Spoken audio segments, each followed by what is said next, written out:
My name is Lucy Kimbell. I'm Director of the Innovation Insights Hub at University of the Arts London, and this event is part of a series organised occasionally by the Innovation Insights Hub, and this occasion co-organised with the Design Culture Salon that Guy Julia curates. So tonight we have an illustrious panel, but we also actually have an illustrious audience, so we anticipate active engagement. You may have noticed there is a device here. This is because we are audio recording it with the intention of putting that on the UAL website. There were quite a lot of people who expressed interest in being here tonight, so please bear in mind when you're talking, including us, that this will end up in the public domain. I'm not going to do much of an intro, other than to note most of us here, I think, are working inside a university setting or having been educated in a university setting, and the question we'd like to look at really is what is the design school project, and what different versions of it might be emerging now in the current set of endless crises that we are faced with, always positioned as crises.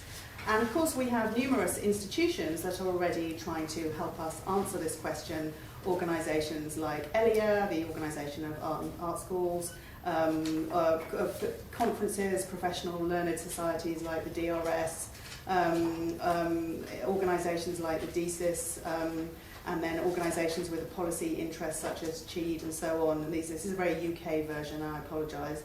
As well as funders in the UK, that is the Arts and Humanities Research Council, which has for some years tried to pin down the value of design consultancy, of design research, and understand its impact in the wider world and so on. So we've all been trying to grapple with making accounts of design, which please policymakers and funders, probably with extremely answers that are very partial, extremely contestable, and possibly not even answering the right question. Most of us here would probably agree. So tonight we're going to be quite informal. I'm going to invite all the speakers to say a few words if they want to. I have a set of questions to ask, but actually we can all ask each other questions and you can ask questions too.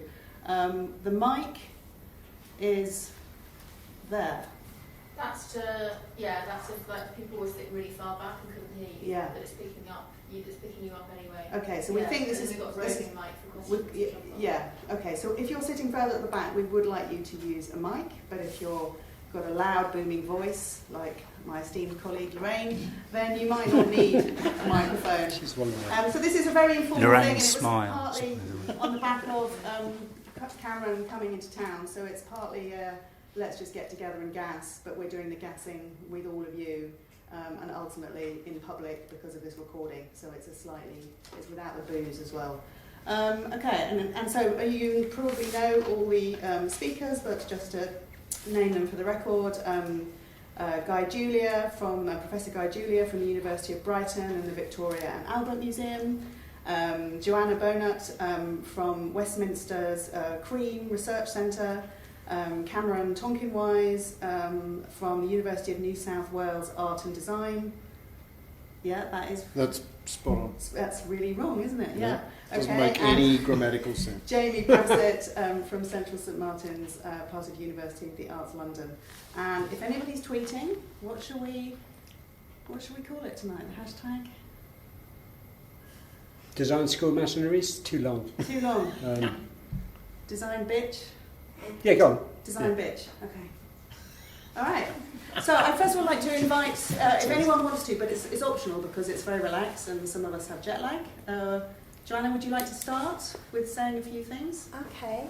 Well, thank you, Lucy, for organising. I'd love to see this topic explored more thoroughly afterwards in symposiums, journal paper. It's a topic that's a sub-theme of my book that's coming out because my book, Design Ecology Politics, which neoliberalism goes some way to describing why it is that we're not addressing environmental problems by design. And so I'm glad that we've got the space to talk about it, and also I'm glad that you've invited me because of also because I've just a relatively recent PhD student, and so I have this experience of having extremely precarious employment in the UK since 2012. And I think it's important to have that talk to the people who are everybody feels the consequences of neoliberalism, but there's some people that will never have the kind of job security that people had before. Okay, so I'd hope that we could talk a bit about how neoliberalism works in design and its ultimate consequences, and also what we can do about it today. And I've got some ideas for all of those. I'm not going to go into them all now, but I want to talk a bit about design and its role in constructing and reproducing subjectivities, and the construction of the neoliberal subject, and how it is that designers influence our emotions, but also our identities, and are now part of do the sort of soft work within the neoliberal arena. Neoliberalism is a mode of governance and an ideology, but it's also a way of being now that's embedded into design artifacts and all the design communications, and reproduced with the things that we design. And but there's other things that we can do as well. The first thing that we need to do is really identify it and really understand what it is. I mean, in the political sphere, it's a process of privatization and deregulation and re-regulation, re-regulating things in order to facilitate market processes that are mostly around more financialization of bigger spheres of existence. So more and more things are managed through the sort of market mechanisms, and then this results in like lesser decision-making processes and like lesser democratic control over our lives, because the decisions are made through markets, and the only people that can participate are those with capital, or they're sort of very inaccessible, undemocratic spaces that emphasizes a kind of instrumental quantification of everything, and the sort of obsession with metrics, which ultimately is like, to me, is like the opposite of what designers can be, because design is a very design is a holistic approach. It's a soft art that understands the relationships between works in between disciplines to problem solve, and so that makes it much more I think it's a ideal place.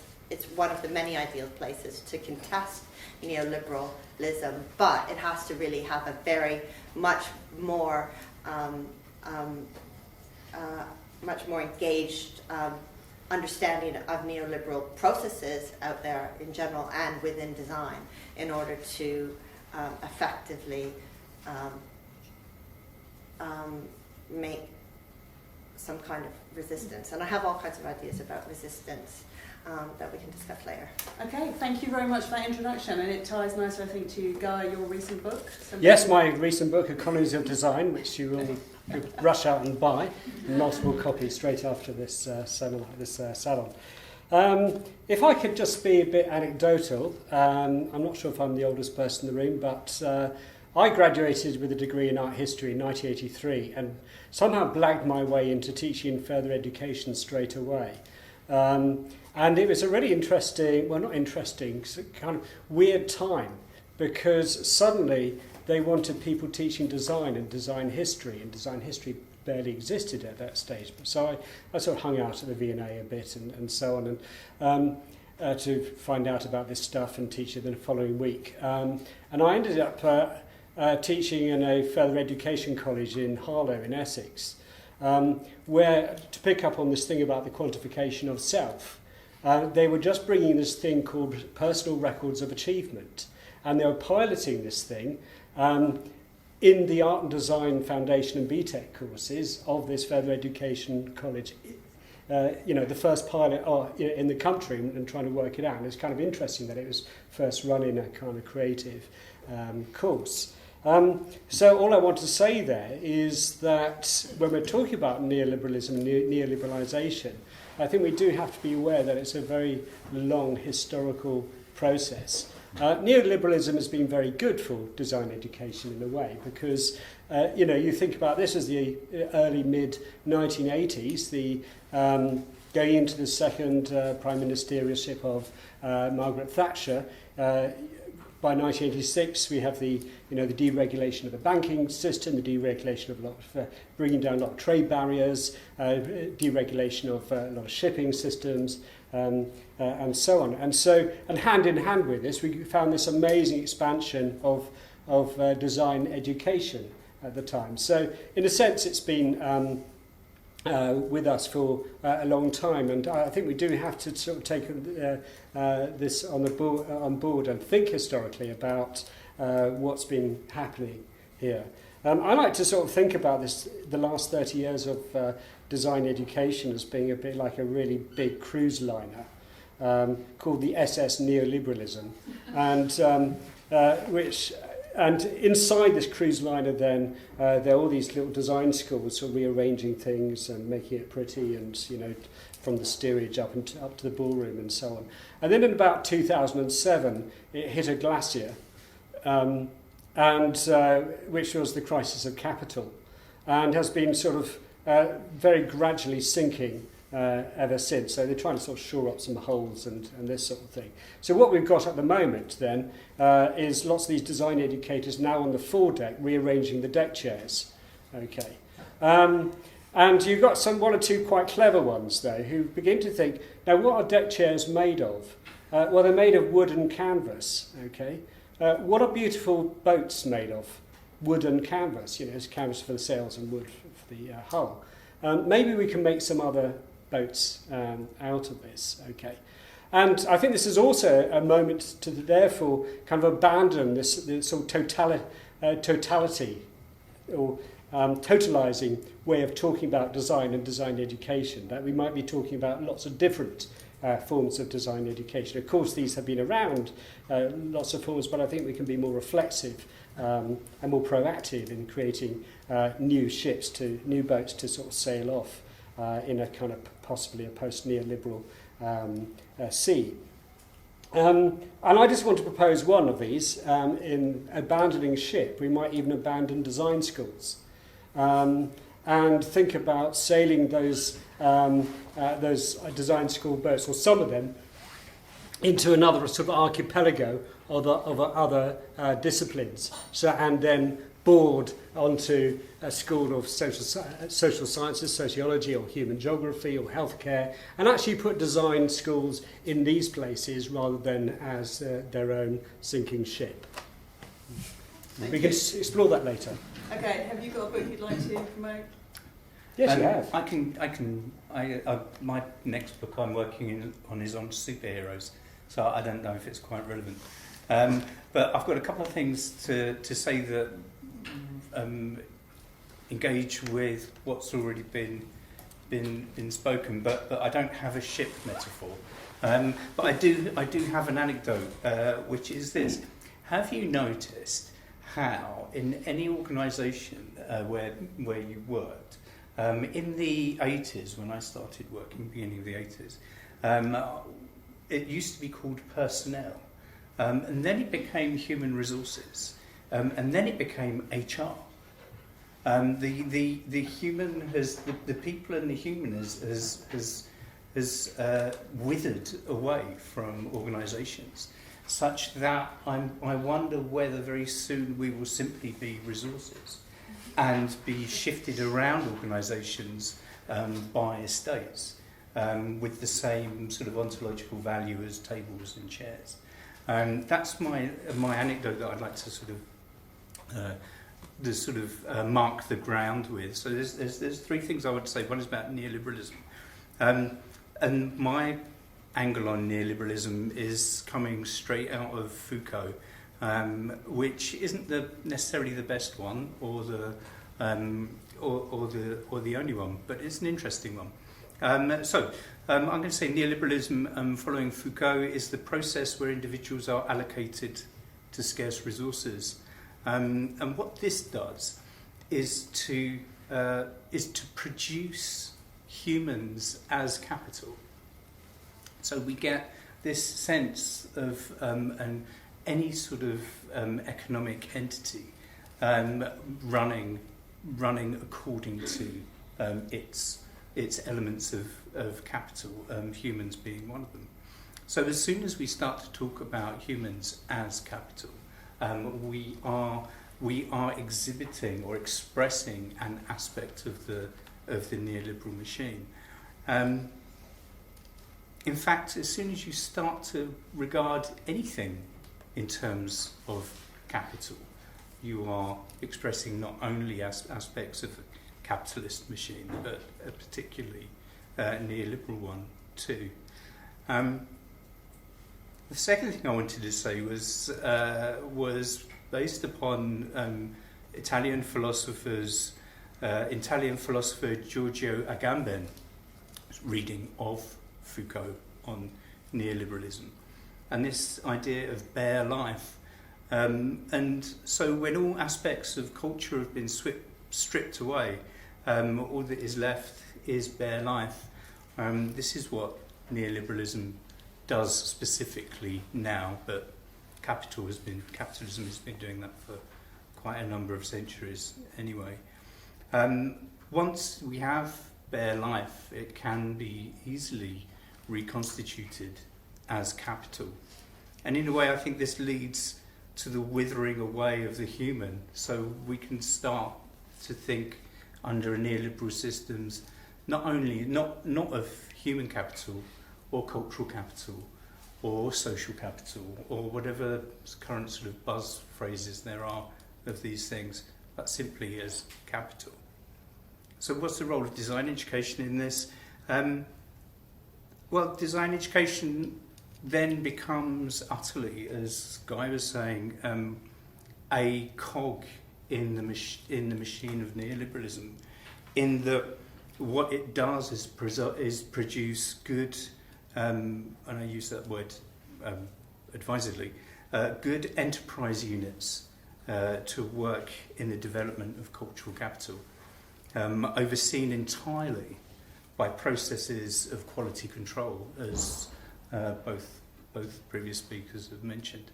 Those of us who work in design education have seen quality control become the most important driver of the delivery and the expression of courses, and that proves, if proof were needed, that design education, pretty much like all higher education, is an utterly neoliberal act. I have another example, but maybe I'll save that till later. Okay, thank you. Cameron? So two quick prefaces. The first is, I feel like I'm wearing one of those empathy suits right now, and I'm feeling that my empathy suit is about having an aged mind, because I literally flew in this morning, and so there's this thick kind of fog that I'm just trying to pull through at the moment. And it's quite an interesting experience. Maybe not for you, but for me on this side of it, it's kind of interesting to kind of struggle through this. The second thing is that I just want to say thanks for organising this, because it quite literally was one of those, I'm going to be in this country very briefly on my way through to do some transition design teaching in Spain, and these are the people I love to talk to, because these conversations don't exist anywhere else. So the moment I'm in town, I'm like, can we get together and talk? And as Lucy said, it was literally like, well, we could have a private conversation or we could have a shared conversation. And so I think it's really interesting, and it's almost where I want to begin by saying we in design have a really appalling sense of our own politics. Because mostly we don't have a politics, we're totally agnostic, and we just take whatever crumbs of the institution that it throws our way and we do something with it. And so I think one of the things that's been common in everything that everyone's been saying is neoliberalism is a fundamentally ambiguous entity. It is not just a form of command and control. It is precisely a liberalism. And it offers a whole bunch of subjectivities which look semi-attractive, which is why it's so hard to kind of point out to people sometimes their disciplinary systems. So they're fundamentally ambiguous, and I think this is what you experience being a neoliberal subject, is you can see exactly the way the system, the HR system, is working, and yet on the other hand you can also see the sort of advantages that come from that. And I think to be able to tolerate and resist what it means to exist in that type of ambiguity, you must have spaces of discourse like this. And so I just want to begin by registering how rare spaces of discourse like this one this evening are in design. Spaces in which a bunch of designers or design academics get together and talk about the politics of their discipline. It's amazing how rare that is. Now, it's rare because we are still, despite 30 years, we are still incredibly immature. There isn't really a thing called design studies. There's now a thing called design history, but only in a certain disciplinary form. And then there's just kind of design, which is the amorphous teaching of skills in studios, which don't really have any good articulation. And so we're not actually sort of existing in the university as a discipline, which is precisely why we were so attractive as universities neoliberalised. I mean, if you had to kind of have an exemplar of the flexible human resource who could teach and create some research outputs which had impact, and the whole thing looked like it was creative and new, and none of those people kind of had the intellectual maturity to begin to see the way in which they were actually furthering things that were impacting a whole bunch of other disciplines. Well, design was your guy, let's say. It was perfect for that. So I just want to kind of register that part of exactly what Guy was talking about, the absence of this history and design studies, has been precisely why we have been this key entity. So then the next point I want to make is, as a result, we badly need decent histories of design as a discipline. We have philosophies of it. We have people like Clive Dilno or Dick Buchanan, a whole bunch of old men who've kind of given us theoretical accounts of this, but we don't have really good histories of it. And so we don't really understand the extent to which design was absolutely axial to the neoliberalisation of the university.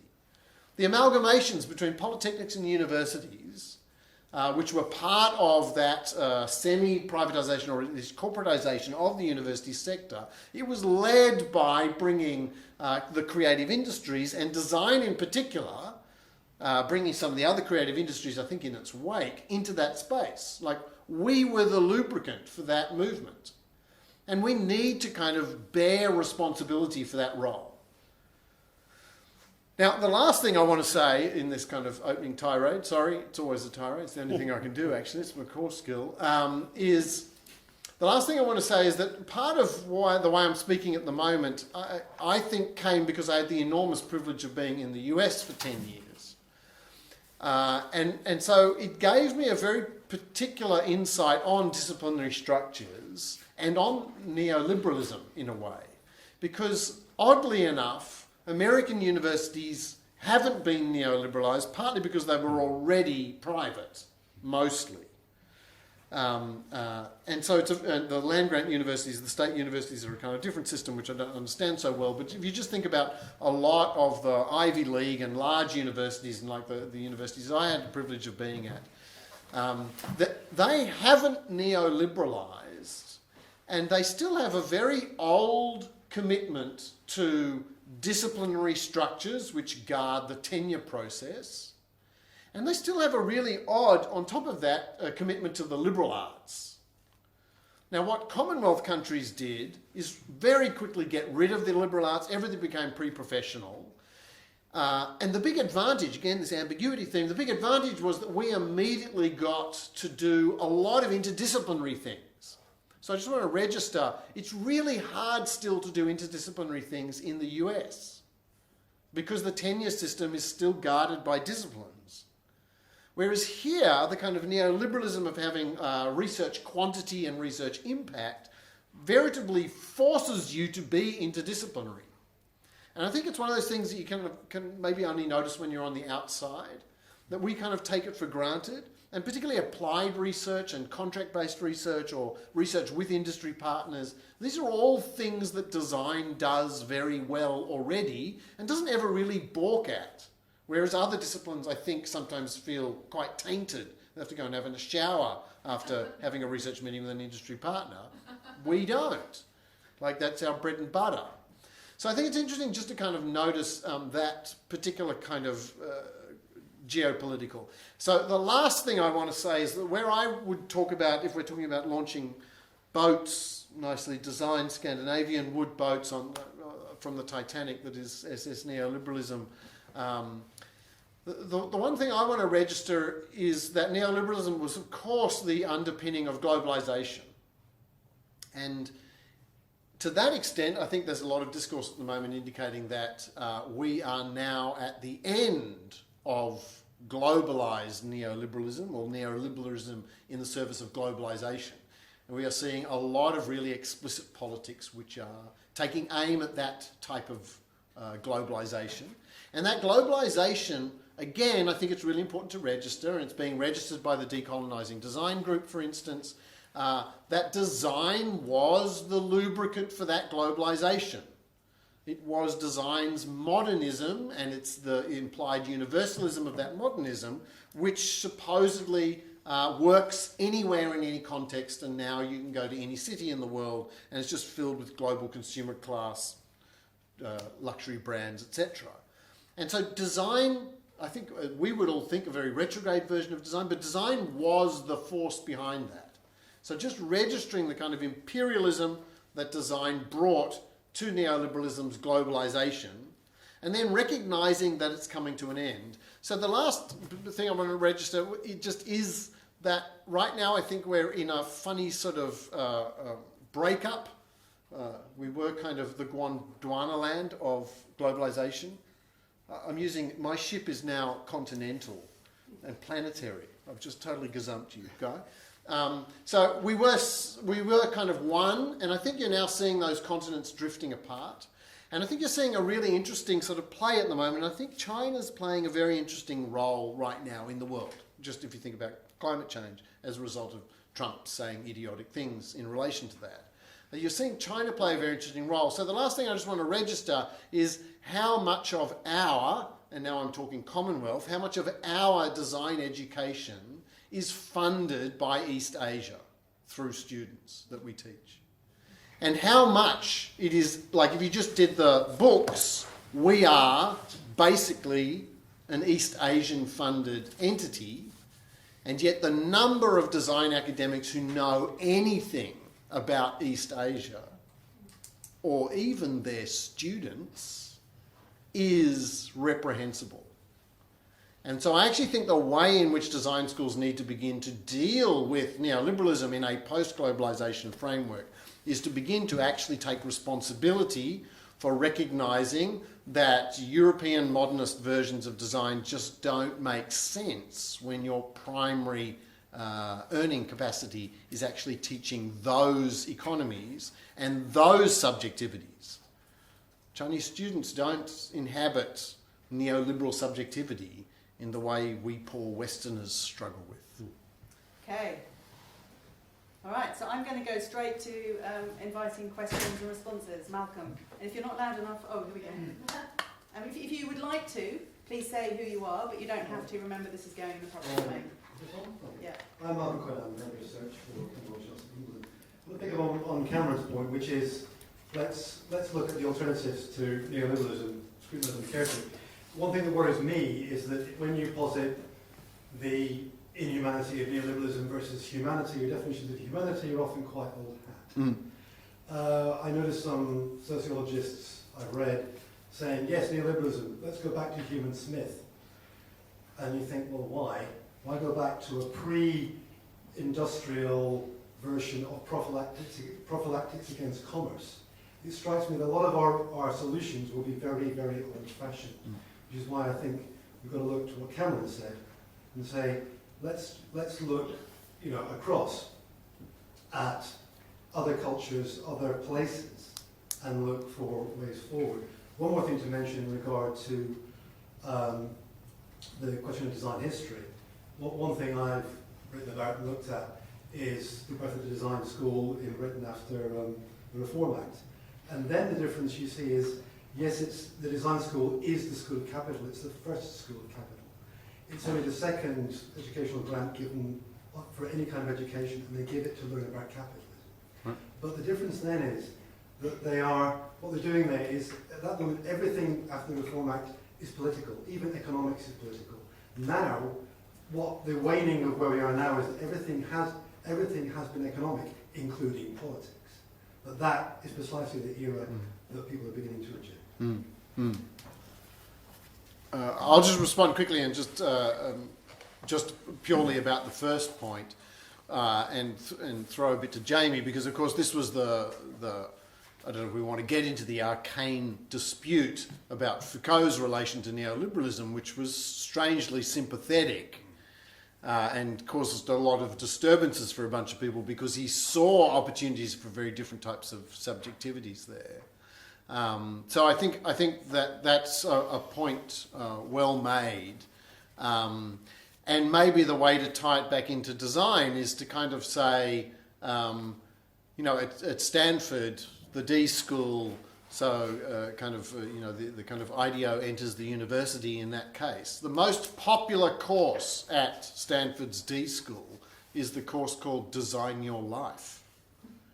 So how to use design thinking post-it notes in order to, improve the quality of your existence.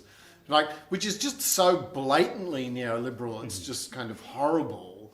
Yet on the other hand, yes, this is the exact co-option of, precisely one would want to say, design your life. This was the fantastic thing that Alan Findelli said ages ago in relation to design schools when he was thinking about post-Bauhaus education, and actually using Pierre Hadot's account of philosophy as therapy and saying that's what design can do. Design is about, you are actually retooling your own subjectivity in that regard. So again, that's that same ambiguity. That then it gets to some really important moments, and one especially of taking control of how it is that one's subjectivity or ontological opportunities are being created or shut down. And I think one thing that neoliberalism does is to organise the particular forms of subjectivity that will allow it to work better. So that and that's such a great example from the D school. It's almost as if they looked at what Foucault said about neoliberalism as the production of self-entrepreneurs, the entrepreneur of the self, as part of a production of human capital. And that's sort of no bones, straight up there, yeah, let's go for it. But maybe a way out is to be much more creative and the resistant rather than the tolerant to the forms of subjectivity that are being organised for me. And how is it then, as educators and as designers, and sometimes both, how is it that we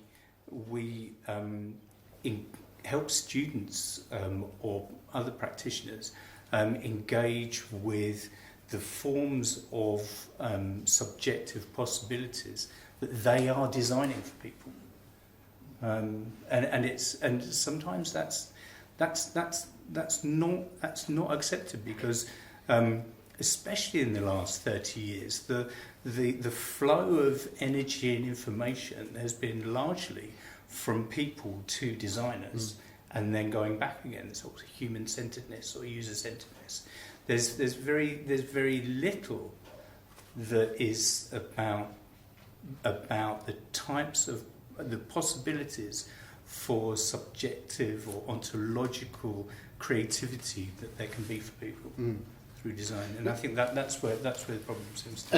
And again, sorry, just one other quick comment on that regard. The one space I think you do see it, and of course it's deliberately kind of utopian, are the kind of discourses around alternative economies, and to some extent platform cooperativism is a good example of this, where you are seeing a really interesting attempt to retake one of the most nasty sides of neoliberalism, which is the arrival of the gig economy, and kind of reappropriate it.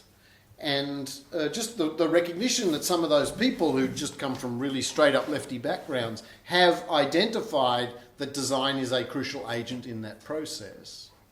And that generally the kind of people who are participating in this, knowing that they have to kind of eke an existence which they don't think is bare, but it has a barrenness to it. As they eke an existence, it is also kind of a designing of multiple gigs and solidarities and opportunities. So I think if you look at some of that alternative economies work, you do see, I think, this kind of like, I almost want to write back to Stanford and say, yeah, we're also offering a Design Your Life course. It's just that this one is for, living in the true sharing economy and not the Uber gig economy. I definitely think that the space around alternative economies is a fruitful one there. But I also think that the sort of, the Design Your Life course, that to me is just like, that doesn't really strike me as like an important, it's a bit like, it's just cheesy, but it's not where neoliberalism, it's not like at the heart of what design is doing around neoliberalism, in my opinion, because it's like where neoliberalism is a mode of governance that always has to hide its actual intentions, and so it always has to. It can never present itself up. Politicians, they don't present themselves. They don't say what they're actually going to do anymore, and nor can a lot of the. A lot of the products that we buy and a lot of the processes that are made, and so design's primary function in this whole space is to function as a means of camouflaging the actual violences that are happening, and so rather than it's not so nice like people sort of appropriate the appropriation of design processes to do to do sort of for cheesy things like that is one thing, but I think much more important is for us to look at the way in which design functions to the greenwash, the whitewashing, the data washing, the masking of the actual circumstances and consequences. Yeah, but can I just push this issue a bit? Might be interesting then not to talk about, and I'm going to be particularly dangerous here, not to talk about that Stanford course, but in fact the exact equivalent of that Stanford course is the phrase design when everybody designs. And what Ezio actually means in that book is that we must accept that all institutions have now been eroded and it is an opportunity for communities to redesign themselves. And so, yes, the Stanford D-School one's the cheesy one, but the one that looks to me worryingly uncritical and definitely doing some masking of the violence is, in fact, Ezio's version. Is that because it's, I mean, I have this problem with Ezio's version constantly, is about the kind of, the actual absence of a discussion of the power structures and the economics, which actually lie behind the things he's trying to sort of grapple with. Lorraine. I want to try and take us through. So Can you wait for the mic? My name's Lorraine Gammon, and I tried to take up Jamie's point about the human and the erosion of human slavery. So we know that neoliberalism is a tricky and promiscuous sort of discourse that can carry diverse accounts of subject agency. And so, I can be so depressed about that. But I've been trying to look at, of all things, suicide, particularly assisted suicide. And what I find is just as when my most cynical self erupts, that actually, it's not going to be very easy for me to kill myself if I get dementia like my mother. Okay, because there are so many humanistic discourses that are out there trying to stop me in any way making preparations to kill myself. I don't want to kill anyone else. I'm not for euthanasia. I just want to kill myself should I end up like my mother. So what I feed back to you, some of the accounts that you're making of design don't work for me because there are so many radical odd elements in the discourses that we're talking about that are almost sort of, they scupper any clear account. So I wonder what you think about the point that, so the cynic's argument is neoliberalism, given the cost of healthcare, would encourage all of us to kill ourselves quietly should we get dementia, because it'd be much cheaper for Theresa May. But actually, the reality is that the assisted suicide bill has now been denied again in Britain. Okay, in some countries, Holland is radical. If I want to die and take my own life with help, I have to go to Switzerland. How does that fit with your model of the, the dynamic economic neoliberal account? It doesn't quite work for me, and that's why there's so many tricky pockets like this. So I wonder what you think of that. It's a good example. I think an utterly neoliberal example that you've given, in that what it does is it begins to articulate when does life become something that is now valued as not worthy of living. So a life that no longer is worth living or is worthy to live, which was the name of a book by a couple of German biologist and a German lawyer in the 1920s, I think. That was a book deliberately about trying to understand the value and the power and the legal status of euthanasia in Germany at the time. Of course, that discourse then heavily influenced the National Socialist biopolitical agenda. That's brackets. That's in brackets. But I think soon as we start to think about when is life, when is it able, when are we able to make a judgment that life is no longer worth living, and that someone is no longer worthy to live, whether one is making that judgment about oneself or about somebody else.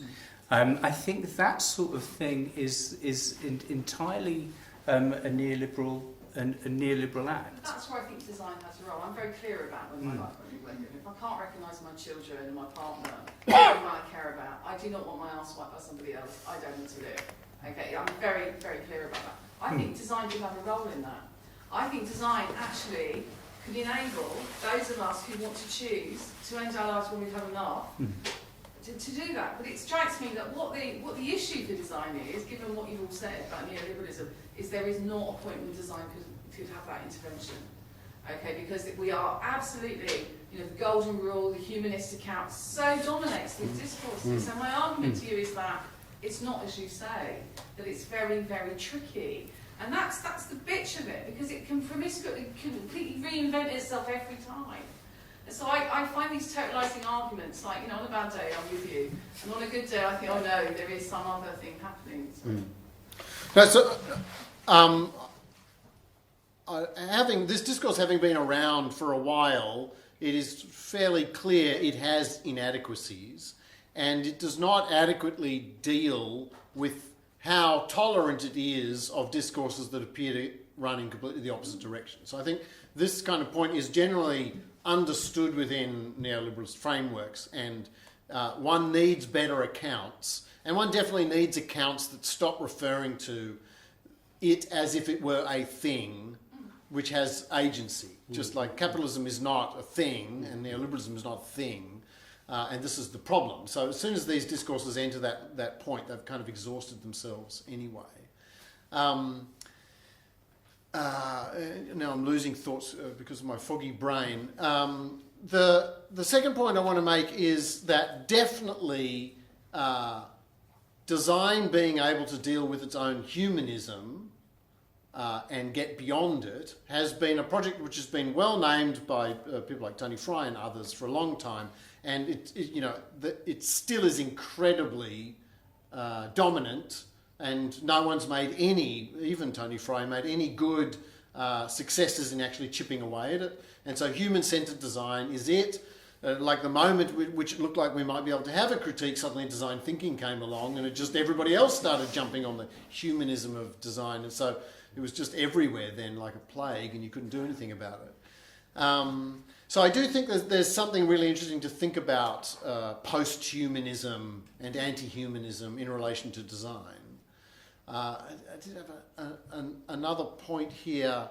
I almost wanted to switch the conversation a little bit to the other way of kind of running this argument, which is just about kind of pleasures. I think it's, again, just to be totally vilifying of whole institutions and people associated with things, it's just so pathetic that when design actually talks about pleasure, it ends up being delight. It ends up being T.U. Delft's version of positive design. And it's just like, my God, that is the least interesting version of being pleasured or pleasuring there is. Delight. I mean, it's such a pathetic version of pleasure. I did recently have somebody asking to do for a PhD supervisor who wanted to combine design for social innovation and sex aids in East Asia. No, but so that's where I was going to go with this, is just trying to say, this was the other thing, that more sophisticated versions of neoliberalism are needed to account for the fact that neoliberalism is not just a grinding machine of efficiency, and therefore would kill people who and would enable that. It is also something which has tolerated and thrived on really non-economically recuperable versions of pleasure. So the fact that the only technological innovation we've had in the 30 years that design has been in the university has been around the internet and now in the space of virtual reality, and that both of those have been 100% driven by investment in pornography. And it's kind of like no one's prepared to kind of admit. I mean, everything around VR at the moment is being driven by pornography, just like the way the entire arrival of kind of image-based internets and the fattening of the tube so that we could start shifting things around was because of the enormous amounts of traffic that go in that area. And so neoliberalism, I don't think, as a critique, has never been adequate. I do now remember the one last thing I want to say about neoliberalism, though. I think it's really useful to teach to designers, particularly designers doing design for social innovation work, because the least it does is come along and say, look, everybody in the room is happy and that's part of the problem. right? Because they're all now really happy with their being without power or without equitable access to resources. So this is like, IDEO's version of how might we, the terrible one I always use as an example, how might we make Indian women living in poverty, have better lives? But that's not the question. The question is not to have poverty in those lives, not how to make a poverty life be tolerable. So I want to move to some positive examples, and this is a question for anybody here. What's the most interesting thing you've read or seen recently produced in a design higher education institution? So it might be work by students, might be work by researchers, might be your own work. So positive examples, which we've talked about this, resistance and contestation. They could be. They can't be our own work. Well, it could be your own work. No. But let's. Open School of Architecture, California, that's forthcoming. Yeah. Okay, why? Well, because I just wonder how they're going to make it work. Sorry. Yeah. Because, it feels hypocritical, doesn't it? If salaried members of staff, while taking your salary, set up an open school where people can be educated, but you don't actually give up your power. So I find it fascinating to see how that's going to work. I'm very interested. But I'm obviously supportive, but it's again like the contradictions of assisted suicide. Basically neoliberalism is a promiscuous machine that's able to take resistance and re-modify it. Yeah. And so I want to see how that one goes.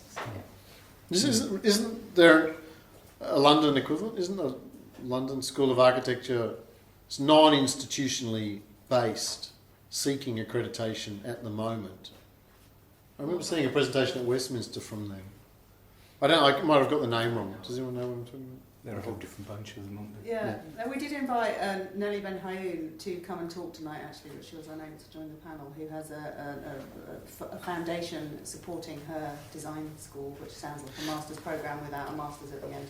Can I just, Cameron, though, we invite other people. What have you seen recently? What's the most interesting thing you've read or seen recently produced in a higher education institution?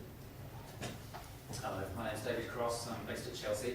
The most interesting thing I've heard, really, which produced a mental image, was a story from a student who visited a refugee camp, which I believe was in Jordan, and Syrian refugees there who've been traumatised by their experience of war are wetting the bed.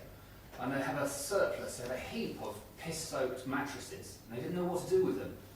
But they worked apparently with a botanist who was one of the refugees who came from the University of Damascus, who realised that the urine on the cellulose of the cotton could be a substrate in which to grow plants. And so they started using these piss-soaked mattresses as kind of grow bags to grow tomatoes and other food in a refugee camp in the desert. And I was so moved by this, I couldn't tell if it was art or if it was design. It seemed abject and to explore the kind of trauma of human existence on the one hand, but incredibly positive on the other. And the fact that I couldn't place it as a product of human creativity within a discipline was part of what kept it alive in my mind. The fact that it wouldn't sit down, and the fact that it kept on returning to mind as a source of potential. So that's the thing that's most inspired me for a very long time, and that was a student here at University of the Arts that told me about it. Mm. Okay. Anybody else, or is that it? I've got one. I was, beginning of May, I was in Buenos Aires at the Faculty of Architecture, Design and Urbanism, which has 36,000 students, so that's one big ship. Okay. So you go into a studio and there's 200 students in groups of 5, with a lecturer and about 5 helpers, taking them through, doing 2-minute narratives and this sort of thing. But what really struck me there was that there's this absolute commitment there and in Uruguay to free higher education, although it's under threat in Buenos Aires. And what was happening in Buenos Aires were that lecturers were then holding their lectures out on the street as a form of protest, okay? Rather than closing down the place and go on strike, they were taking the stuff out into the street and saying, this is what we do, this is, a social good, a university, and sort of pushing back against the sort of Macri neoliberalisation process of the universities.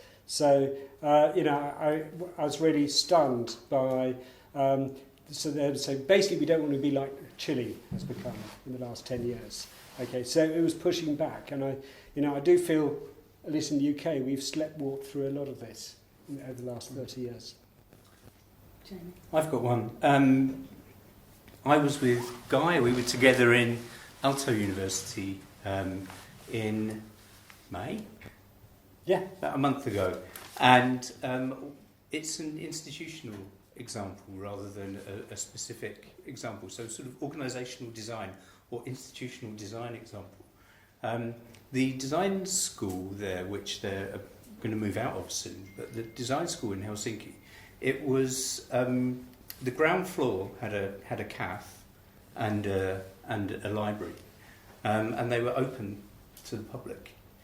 Anyone could walk in off the streets and use the university cafe. Anyone could walk in off the streets and use the university library. And I thought that was utterly amazing. At a time when certainly our institution is closing itself down, and people cannot walk in from the streets, people cannot come in from the local community and engage inside the buildings unless they've been invited or have a minder or have a special pass or something.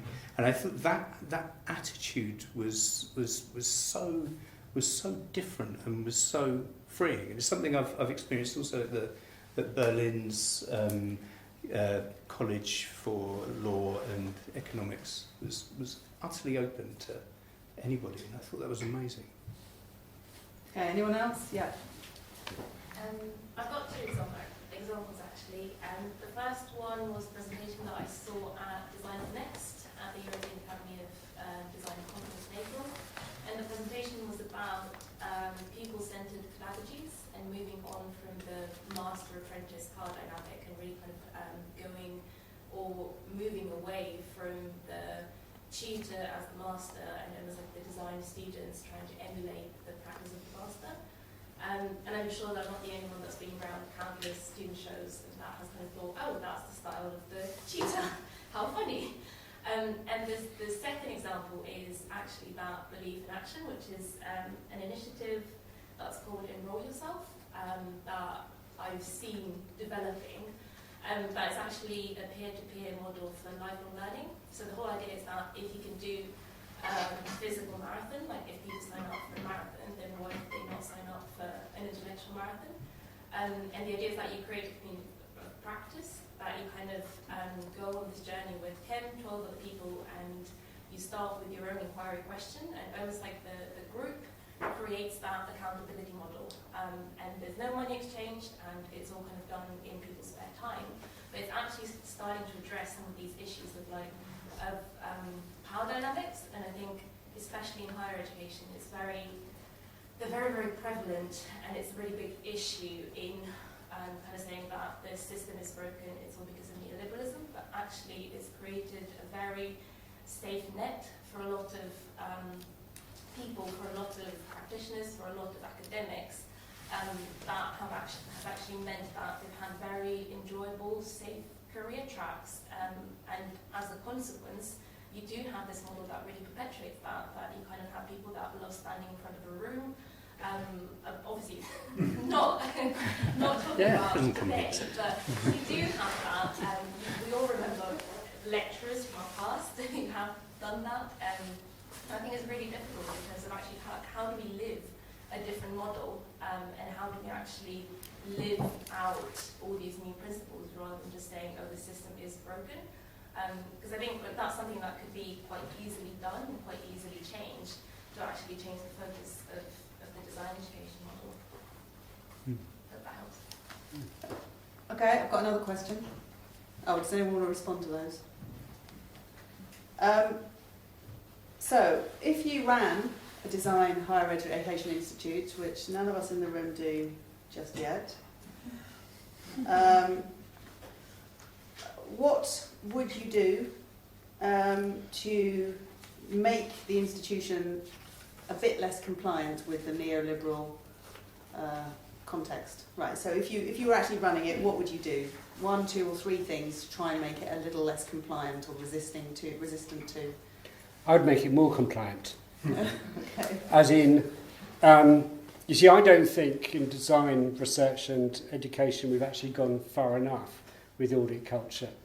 And I don't mean that in terms of the sort of subjectivity stuff. I may mean in terms of that kind of creation and articulation of an evidence base of what we do. Okay. And, you know, so I kind of pursuing the fight fire with fire approach. And this is why, you know, I'm proposing that maybe design schools should just move into other kinds of areas and learn learn the sort of grinding processes which take place, you know, in quant space, you know, sociology or, you know, in healthcare and these sorts of fields. Because to give an example, I'm involved in a 3-year study of culture, sport and well-being, which is a big project supported by the ESRC. And I'm with this team of healthcare people and sports sociologists and so on from 4 different universities. And what we're doing is this massive evidence review of all the research which has gone on to do with well-being and sport and culture. Okay. And, you know, 90%, 95% of the literature, it's a huge literature review and data extraction from this stuff, okay, which is eventually somewhere down the line going to hopefully inform some government policy. So much of the literature is about, you know, intervention of, you know, singing groups with people with dementia, and, you know, you've got your control group and your experimental group, and, you know, you show that people are sort of happier at the end of 10 weeks of singing for half an hour a week and so on. There's an absolute, or almost an absolute absence of this kind of evidence base from architecture and design. So, you know, whilst, you know, it's so dominated by sort of healthcare and so on around, you know, these kinds of very timed interventions, I'm constantly asking, well, what happens between those interventions? Where are people? You know, what is their everyday environment and settings like, and how are those affecting people? And where's the evidence base which we can draw attention to, and somehow, hopefully, at the end of the day, inform policy, so that a government, perhaps, you know, in their endless quest to save money, don't just create more singing groups, although they're very good singing groups, of course, but they also think about other parts of our environment. Okay, but as I say, you know, that kind of number crunching, evidence-based approach to architecture and design still is fairly absent. Although it exists in the design for healthcare space design. Although it does exist in Roger Ulrich work and so on, yeah. But, okay, just Johanna, you had some other things to add when you said something earlier. Is there anything that might fit with this question? If you were running a design school, how might you make some space? Yes, I would certainly not have it go in more of an evidence-based with a more evidence-based type of approach. We have, like, design has a different set of contributions, and it's not easy to map exactly the you know, the ways in which our subjectivities cannot be plotted out with empirical methods like that. That is not the way that the human heart functions, and like what we desire to do is not, like, you know, it comes from the tradition. That's the tradition of the arts, which does not have those sorts of evidence-based methods. The evidence-based methods come from a different tradition. That's the social sciences and the physical sciences. And I think that, if anything, we have to fight harder for the disciplines that inform design originally, like, you know, the arts, the drawing, the ways in which that inspires people to think new things and think about the world in new ways and make connections and make new things, bring new things into reality, and, like, get so emotionally attached to a specific font. You know, like, to try to quantify that with, like, evidence-based methods, I think is a wrong approach. Well, it depends whether you take a totalising approach to design education.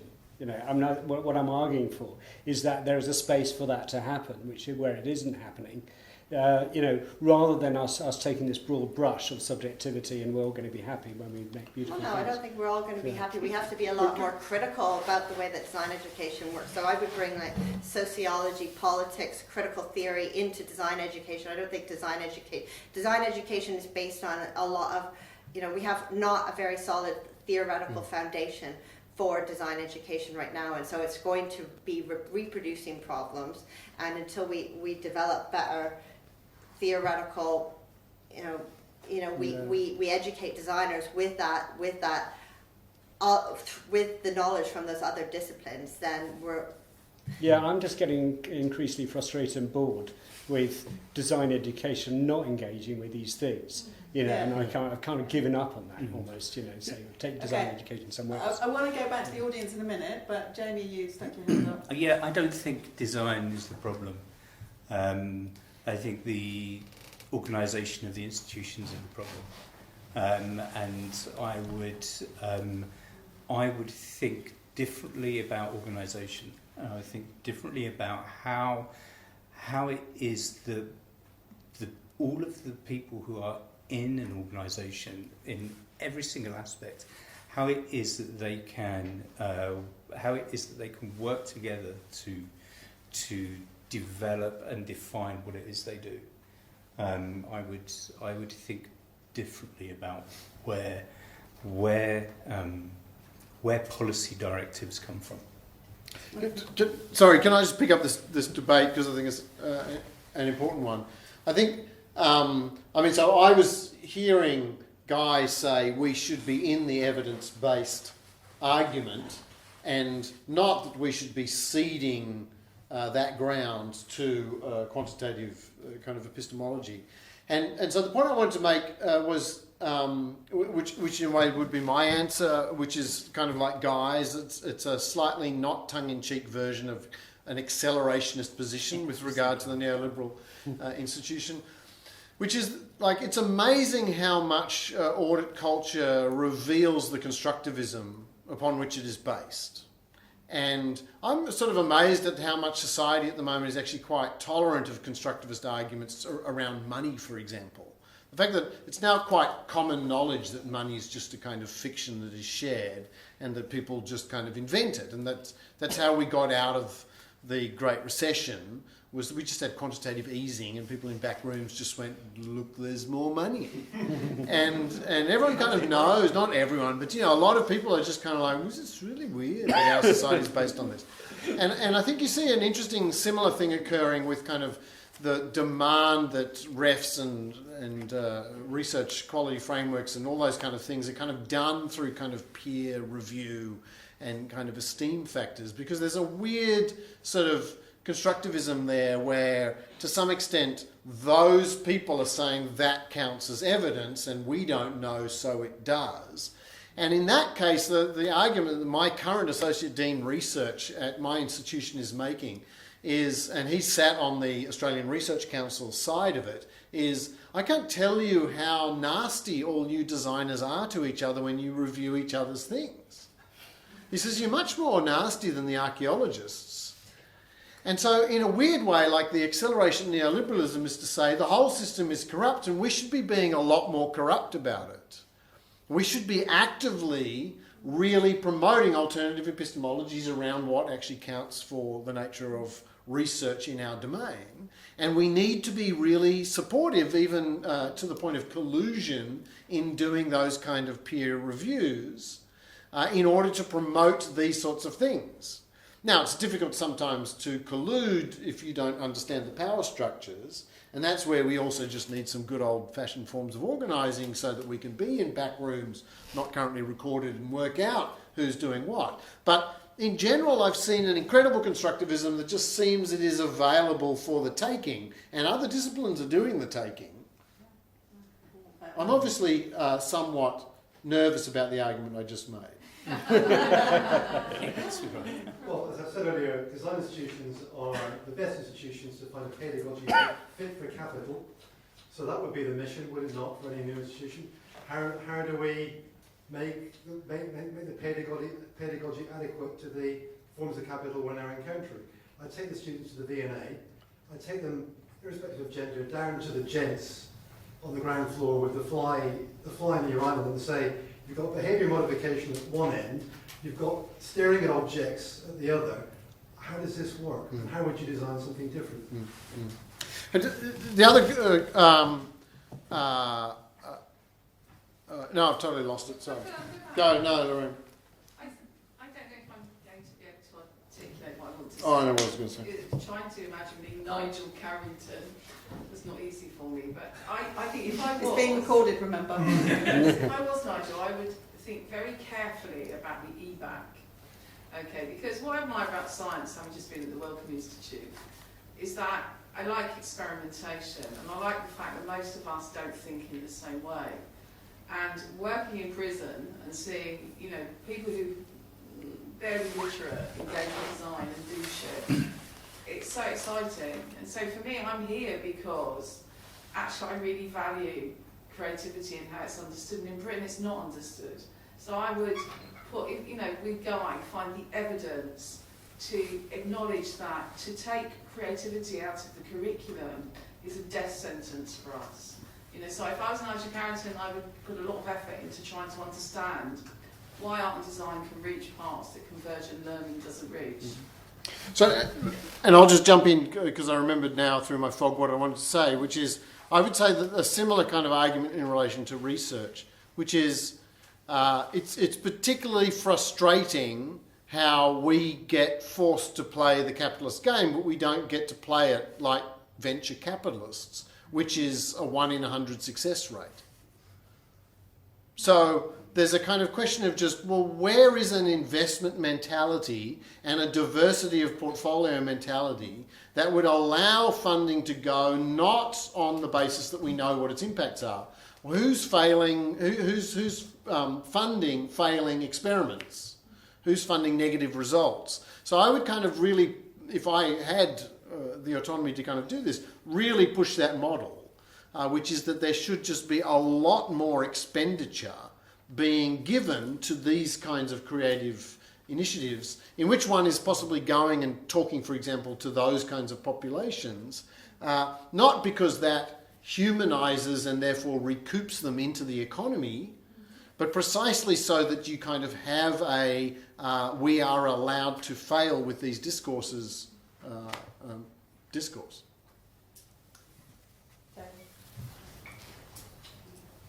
It's clearly not going to happen because I'm not heading for any kind of position of authority in the institution. But one thing I would do would be to move away from the risky gambles on property speculation and put the hundreds of millions of pounds up for debate with the students and staff and say, how would you invest this into your futures rather than here's a decision I've made on your behalf. So it's looking like the property speculation might not be the surefire success that it promised to be at the time the investment or gamble was made. So we might as well invest in something that's going to fail in a more interesting way and allow a wider number of people to say what that exciting experiment might be. There's something interesting really coming out here for me in terms of the relationships between types of experimentation and risk and uncertainty and the value of failure within those sorts of things. Sometimes I wonder, I was a scientist once, I was a geophysicist once, and sometimes I wonder whether the scientific model of experimentation has a particularly sort of linear, well-defined and teleological process, even if the end isn't exactly well-defined.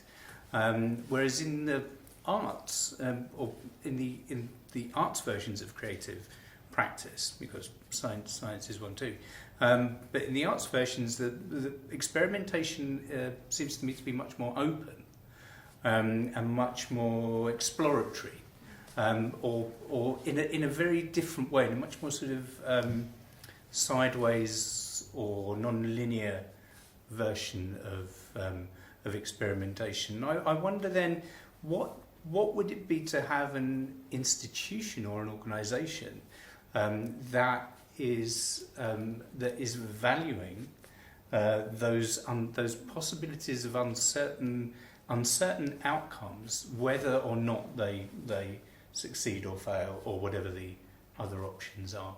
And I think that's because that's something that I do with my students.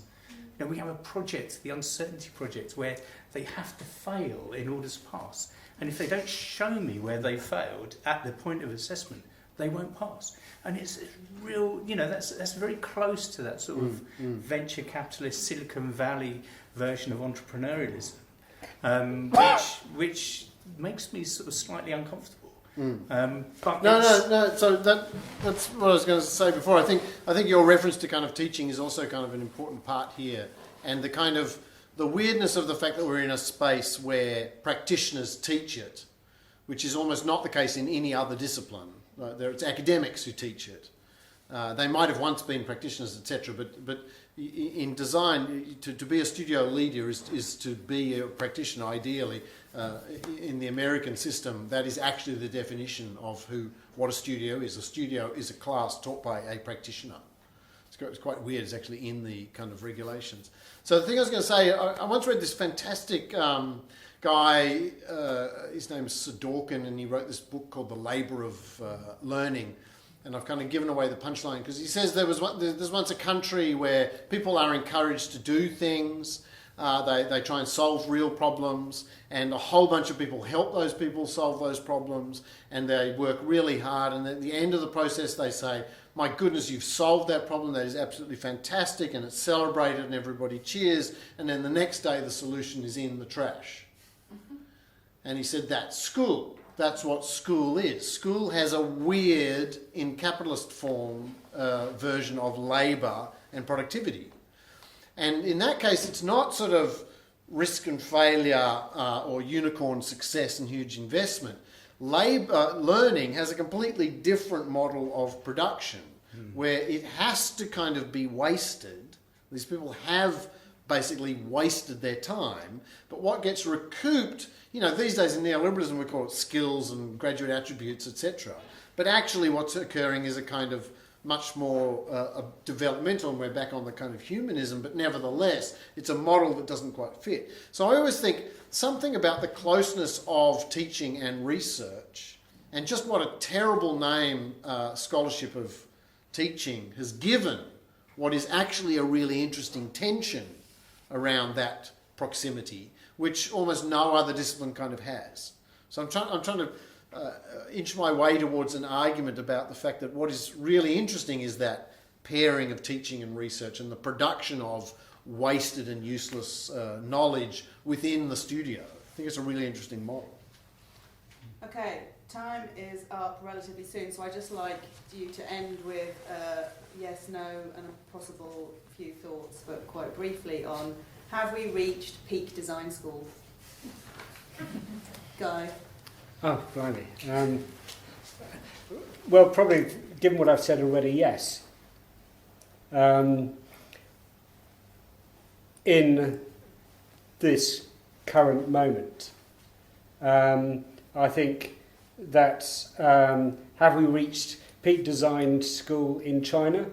Who's gone from something like 300 design schools to several thousand, in the last 5 or 10 years? Probably not, but that's just a sort of game which is playing out and being reconfigured constantly as well. And I do think it's worth remembering that design schools globally exist within very differing bureaucracies. Okay, so you go to like a country like Spain, it's like really difficult to create a new kind of design course because they're settled into all kinds of regional education bureaucracies which require about sort of a millennia of going through offices and so on. So now you want me to stop? Right, I'll stop. Yeah, and yes, forgive me for saying we as if I'm assuming who the we is. Jamie, have we reached peak design school? Has the world reached peak design school?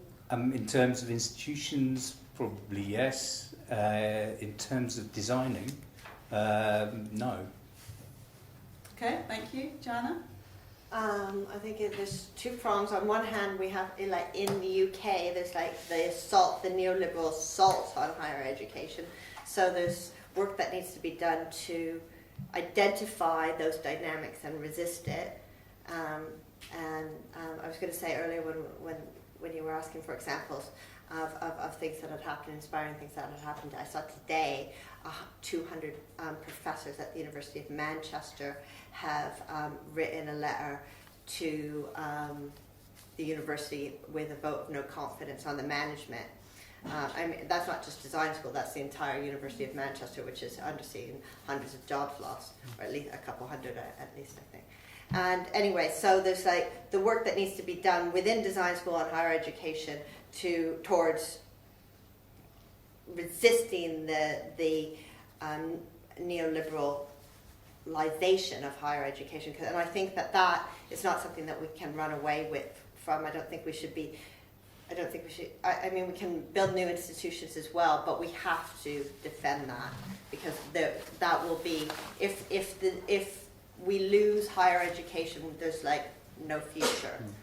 That needs to be defended. And then on the other hand, to build the ideal, there's the defending and then there's the creation. And so I would like to see a much more sort of liberal arts model in the UK. I mean, I did my first degree in Canada, so I had that liberal arts training, and I find that very frustrating in this country, the lack of the basic liberal arts in design education, and I don't really see it functioning in what I think will be a very socially useful way or ecologically useful way until we have those a broader scope of disciplines taught within design. Okay, thank you. Cameron? My answer is the same as Jamie. Yes, definitely we've got too many design schools, and no, we don't have any of the design schools we need. The one point I just want to register is the whole of 20th century design. This is partly to do with a paper which is now a year overdue, which I'm supposed to be giving an audience member. But part of the magic of design was that very few people actually got taught it, and it was taught in this kind of arcane, mystical way. Buried in studios where not a lot of people spoke or said weird words that didn't mean anything. So the whole of 20th century design, every artefact that we are currently using and depending on, is the result of a really quite small niche education. Now all of a sudden we're saying, there's schools in South America that have 36,000 students or 3,600 students, and there are 3,600 schools. I don't think any of us in design are taking into account what it means that all of a sudden now everybody does actually have design literacy. And that's where Ezio's title, Design When Everybody Designs, I think is actually really important. Okay, so thank you very much, and see you again soon.